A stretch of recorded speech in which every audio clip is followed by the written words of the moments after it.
ഇപ്പോൾ ഈ ഒരു വീഡിയോയിൽ നമ്മൾ നോക്കാൻ പോകുന്നത് പുതിയ ഐഫോൺസിൽ എങ്ങനെ ഫോൺ സ്വിച്ച് ഓഫ് ചെയ്യാം എന്നുള്ളതിനെ കുറിച്ചിട്ടാണ്. ഇപ്പം പഴയ ഐഫോൺസിലൊക്കെ ആണെന്നുണ്ടെങ്കിൽ വളരെ സിമ്പിളാണ്, ബേസിക് ആയിട്ടുള്ള കാര്യമാണ്. ജസ്റ്റ് പവർ ബട്ടണിൽ ക്ലിക്ക് ചെയ്യുക, അപ്പോൾ സ്വിച്ച് ഓഫിൻ്റെ ഓപ്ഷനും കാര്യങ്ങളൊക്കെ വരുന്നതായിരിക്കും. പക്ഷേ പുതിയ ഐഫോൺസിൽ അങ്ങനെയല്ല. ഐഫോൺ 11 മുതലുള്ള ഫോണുകളിൽ സ്വിച്ച് ഓഫ് ചെയ്യാൻ ജസ്റ്റ് പവർ ബട്ടണിൽ മാത്രം നമ്മൾ ഞെക്കി പിടിച്ചാൽ പോരാ. ഇപ്പോൾ രണ്ട് രീതിയിൽ നമുക്ക് സ്വിച്ച് ഓഫ് ചെയ്യാം. ഇപ്പോൾ നമ്മൾ യൂസ് ചെയ്യുന്നത് ഐഫോൺ 15 ആണ്. ആദ്യത്തെ ഒരു മെത്തേഡ് എന്ന് പറയുന്നത് ഫോണിൻ്റെ സെറ്റിങ്സിലോട്ട് പോവുക.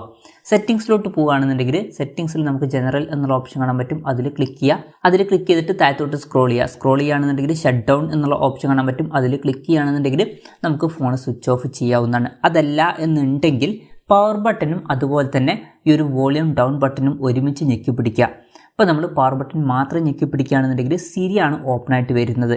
അപ്പം അതല്ല നമ്മൾ ചെയ്യേണ്ടത്, പവർ ബട്ടണും അതുപോലെ തന്നെ വോളിയം ഡൗൺ ബട്ടണും ഒരുമിച്ച് ഞെക്കി പിടിക്കുക. ഒരുമിച്ച് ഞെക്കി പിടിക്കുന്ന സമയത്ത് ഇതുപോലുള്ളൊരു പേജിലോട്ട് പോകുന്നതായിരിക്കും.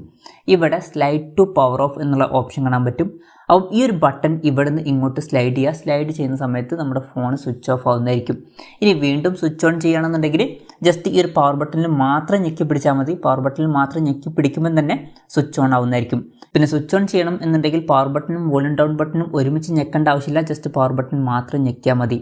ഇപ്പോൾ ഫോൺ സ്വിച്ച് ഓൺ ആയിട്ടുണ്ട്. അപ്പം ഇങ്ങനെ നമുക്ക് വളരെ സിമ്പിളായിട്ട് ആപ്പിൾ ഐഫോൺസ് സ്വിച്ച് ഓഫ് ചെയ്യാവുന്നതാണ്, അതുപോലെ തന്നെ സ്വിച്ച് ഓൺ ചെയ്യാവുന്നതാണ്. ഈ ഒരു വീഡിയോ നിങ്ങൾക്ക് യൂസ്ഫുൾ ആയി എന്ന് വിചാരിക്കുന്നു. എന്തായാലും ഈ ഒരു വീഡിയോ പറ്റിയിട്ടുള്ള നിങ്ങളുടെ ജെന്യൂൻ ആയിട്ടുള്ള അഭിപ്രായം ജസ്റ്റ് ഒന്ന് കമൻറ്റ് ചെയ്യുക. അതുപോലെ തന്നെ ഇതുപോലുള്ള വീഡിയോസ് ഇനിയും കാണാൻ താല്പര്യമുണ്ടെന്നുണ്ടെങ്കിൽ ഈ ചാനൽ സബ്സ്ക്രൈബ് ചെയ്യാവുന്നതാണ്.